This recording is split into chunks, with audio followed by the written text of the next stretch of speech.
सबुदिन सकाळे से कथा हुए 12 तारिख दिन सी स्त्री संगे कथा आईलांती से समय सी कहले कहीं फोन करना जड़े पचार बड़ भाई पचारे से फोन रिंग है कि सी उठेलानी आउ जड़े सांग को सी फोन कले सी कहला जे निया नागी जाइए बिल्डिंग रे सी जस्ट 4:30 समय नमाज पढ़ी सकाल नमाज पढ़ी 10 मिनट पूर्व सी रूम को आसते सी सबु प्रथम सी जानिले जे निया नागी जमती निया नागी समस्त को उठे 20-25 जन को उठे कहले जे तलू जी बाहरी निया नागी जाइए केते जन लोक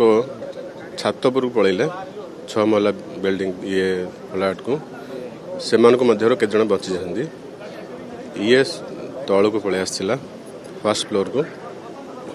से फ्लाश फ्लोर ही मृत्यु होती सी सीना चलीगला अधिक जीवन को बचाई भी जाइए से डिसेम्बर आसते बापा ऑपरेशन है तो डिसेम्बर आसते छुट्टी रहे सरीगला पड़े हाँ हाँ शेष थर प्राय मस खंड पूरा सोर हो सहित बुलाबुली कर कथबार्ता होती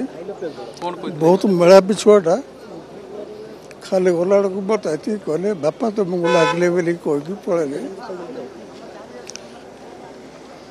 बापा कार्डियोक ऑपरेशन होता तो ये कहदे सी पलैले सी आसला 4 मास हम 4 मास तले आसला देखाहीने किंतु मो स्वामी देखी आम ये भुवनेश्वर रोचु तो गाँव में रहिले ना सब देखा साक्षात भुवनेश्वर रहा अपेक्षा देखा आम शुणिलु